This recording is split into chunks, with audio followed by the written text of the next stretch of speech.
जय श्री श्याम। आज city big news की टीम यानी कि हम पहुंचे हैं बीड़ बरबरान गांव के अंदर। ये गांव वही है जो अपनी धार्मिक मान्यता की वजह से पूरे हरियाणा के अंदर मशहूर है। क्या है यहाँ की धार्मिक मान्यता, आपको इसकी भी जानकारी दूंगी, लेकिन उससे पहले कैमरामैन को बोलूँगी कि आसपास का इलाका एक बार कैमरा घुमा करके दिखा दें कि किस तरीके की यहाँ के नज़ारे हैं, और उसके बाद फिर से एक बार मुद्दे की बात पर आते हैं। फिलहाल बीड़ बरबरान के मंदिर के अंदर हम मौजूद हैं। ये वही मंदिर है जहां अब से कुछ साल पहले कहते हैं कि खुदाई के अंदर खुद श्री श्याम जी प्रकट हुए थे। श्री श्याम जी कौन है? वैसे तो बहुत सारे लोग जो है हरियाणा के अंदर श्री श्याम जी की भक्ति करते हैं, उनके नारे लगाते हैं, और लेकिन इतना सब करने के बाद भी लोग श्री श्याम जी के बारे में उतना जानते नहीं हैं। तो इन्हीं सब बातों के बारे में बताने के लिए सिटी बिग न्यूज़ की टीम आपको यहाँ पर लेकर के पहुँची है। दरअसल बीड़ बरबरान गांव का नाम वीर बर्बरिक पर पड़ा है। वीर बर्बरिक कौन थे? दरअसल वीर बर्बरिक श्री श्याम ही थे, और इनका नाम जो है वीर बर्बरिक से श्री श्याम क्यों पड़ा था, इसके पीछे एक लंबी कहानी है। दरअसल वीर बर्बरिक को जो है 3 बाणधारी भी कहा जाता था, और उन्हें शिवजी की तरफ से वरदान प्राप्त था कि वो एक ही बाण में पूरी की पूरी सेना को ख़त्म कर सकते हैं, उनकी जान ले सकते हैं। ऐसे में जब महाभारत का युद्ध शुरू होने वाला था तो वीर बर्बरिक भी इस युद्ध के अंदर भागीदारी लेने के इच्छुक थे, और ऐसे में जब वो अपने घर से महाभारत के युद्ध में भागीदारी लेने के लिए, हिस्सेदारी लेने के लिए निकले, तो उन्होंने अपनी माँ को वचन दिया कि वो इस युद्ध में केवल उसी सेना का साथ देंगे, उसी पक्ष का साथ देंगे जो कि इस युद्ध में कमज़ोर पड़ती हुई उसे नज़र आएगी। ऐसा कहकर वो अपने घर से निकल पड़े, वचन देकर अपने घर से निकल पड़े। रास्ते में जब उन्हें इसी गांव के अंदर उन्होंने एक रात के लिए यहाँ पर विश्राम किया, और जब सुबह वो निकलने लगे तो श्री कृष्ण खुद यहाँ पर इसी जगह पर इसी धरती पर पधारे, और श्री कृष्ण का यहाँ पधारने के पीछे उनका मकसद था वीर बर्बरिक की परीक्षा लेना। दरअसल श्री कृष्ण नहीं चाहते थे बर्बरिक जो है इस युद्ध में लड़े या इस युद्ध में किसी भी कमज़ोर पक्ष का या किसी भी पक्ष का साथ दे, क्योंकि श्री कृष्ण जानते थे कि बेशक से पांडव फिलहाल जो है कमज़ोर नज़र आ रहे हैं, लेकिन एक समय ऐसा भी आएगा जब पांडवों से कौरव बहुत ज़्यादा कमज़ोर पड़ते हुए नज़र आएंगे, और उस समय यदि वीर बर्बरिक ने अपने एक भी तीर का इस्तेमाल कर लिया तो पांडव हार जाएंगे। ऐसे में श्री कृष्ण उन्हें रोकने के लिए पहुँचे, वो भी एक ब्राह्मण के वेश में। श्री कृष्ण ने उनके पास जाकर के उन्हें उकसाया, उन्हें इस चीज़ के लिए उत्तेजित किया कि वो अपना बाण उन्हें चला करके दिखाएं। श्री कृष्ण ने कहा कि मैं ये बात नहीं मान सकता कि कोई व्यक्ति केवल एक ही तीर के अंदर पूरी की पूरी सेना को बीन डाले, पूरी की पूरी सेना को ख़त्म कर डाले। ऐसे में बर्बरिक ने जो है उत्तेजित होकर कहा कि मैं आपको ऐसा करके दिखाता हूँ। तो श्री कृष्ण ने कहा कि सामने तुम्हारे एक पीपल का पेड़ है, अगर तुम एक ही बाण में उन सारे पत्तों को बीन दोगे तो मैं मान जाऊंगा कि वाकई में तुम इतने बड़े योद्धा हो। ऐसे में वीर बर्बरिक ने अपना तीर अपने कमान से निकाला और उसे छोड़ दिया, लेकिन श्री कृष्ण तो मायावी थे। वो चाहते थे कि सारे पत्ते इस पेड़ के न बिने जाएं, इसलिए उन्होंने एक पत्ता अपने पाँव के नीचे रख लिया ताकि ये सारे पत्ते बिने न जाएं और वो किसी तरीके से वीर बर्बरिक को वापस लौटा सकें। लेकिन जब बर्बरिक ने कमान से तीर निकाल कर तीर चलाया तो पेड़ के सारे पत्ते बिन गए, और उन्हीं सभी पत्तों के साथ साथ बिन गया वो पत्ता भी जो खुद श्री कृष्ण के चरणों के नीचे था। ऐसे में श्री कृष्ण की वीर बर्बरिक को इस तरीके से लौटाने की योजना सफल नहीं हुई, तो उन्होंने वीर बर्बरिक से एक ब्राह्मण के रूप में भिक्षा मांगनी चाहिए। उन्होंने कहा कि मैं चाहता हूं कि तुम मुझे एक भिक्षा दो। ऐसे में वीर बर्बरिक ने कहा कि मांगिए, आपको क्या मांगना है, और श्री कृष्ण बदले में वीर बर्बरिक की जान मांग लेते हैं। उनसे उनका धड़ और शरीर अलग करने को कहते हैं।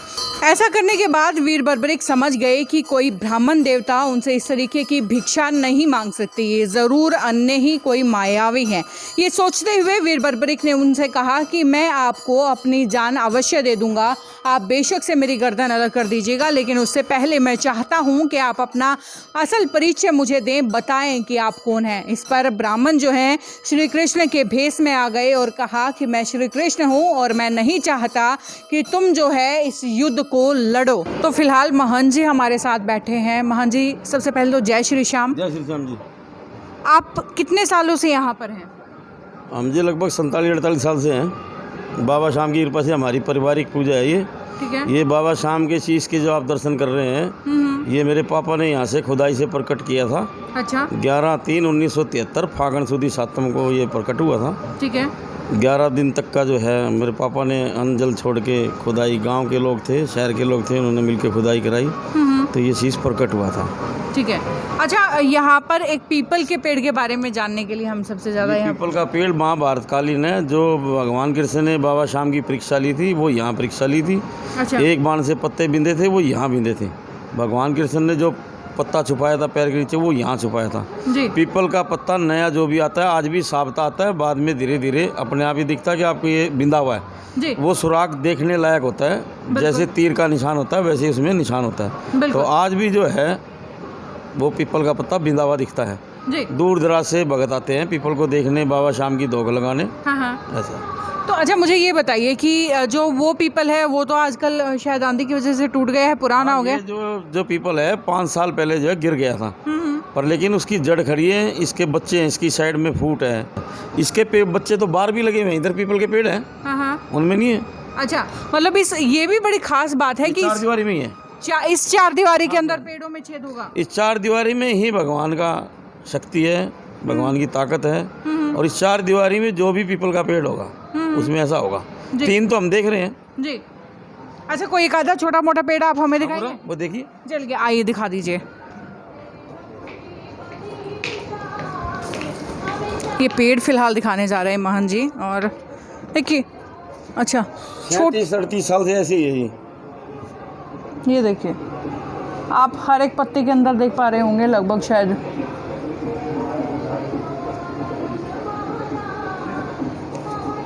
बड़ी कमाल की बात है कि एक दीवार में से भी एक पीपल निकला है और उसके पत्ते भी यूं ही बिने हुए हैं। बिल्कुल करीब ले जाकर के दिखाइए। जो छोटे से छोटा पत्ता है वो भी जो है बिना हुआ है। तो मान जी, क्या लगता है कि ये जो पीपल के जो पत्ते हैं, क्योंकि मैंने तो जो पढ़ा था कि पीपल के पत्तों को कहीं पर भी ले जाइए और कहीं पर भी इससे जो है नए पीपल जन्मेंगे। ऐसा कुछ नहीं है। ऐसा कुछ भी नहीं है। नहीं। जी। अच्छा, चलिए थोड़ी सी स्टोरी भी आप हमें, वैसे तो मैं हमारे दर्शकों को बता ही चुकी हूँ, लेकिन फिर भी एक बार दोबारा से कहानी ये जानना चाहूँगी कि पूरा सिलसिला था क्या, ये किस तरीके से पत्ते बिने गए। यहाँ पे एक रात का विश्राम है। अगले रोज भगवान कृष्ण ने परीक्षा ली थी, एक बाण से पत्ते बिंदे थे, और यहाँ तक बाबा शाम का नाम वीर बबरिक था। परीक्षा लेने के बाद बाबा ने कहा, आप ब्राह्मण तो हो नहीं, अपने रूम में आ जाओ जी। जब भगवान कृष्ण ने अपना विराट रूप यहाँ दिखाया था इनको, ठीक है, तो बाबा शाम ने कहा, ये रूम मेरे को दे दो, आपका रूम मेरे मन भाग गया। जब भगवान कृष्ण ने यहाँ पे इनको अपना नाम दिया था, श्याम नाम, भाई कलयुग में आप मेरे नाम से पूजोगे, आज से आपका नाम श्याम होगा। ठीक है। तो ये महाभारत कालीन जगह है, बाबा शाम की प्रसिद्ध जगह है। अच्छा, आप बता रहे थे कि ऊंचाई पर है ये, जो कितनी ऊंचाई पर? ये 19 फुट का भरत है। अच्छा। ये पेड़ 19 फुट नीचे है। अरे बाप रे, मतलब लगभग जहाँ पर पेड़ की ऊंचाई खत्म होने को आती है वहाँ से तो इसकी शुरुआत होती है जी। ये जोड़ था और 19 फुट का भरत है। 3 आदमी ऊपर तली चढ़ के जब इसके ऊपर हम निशान चढ़ाते थे। जी।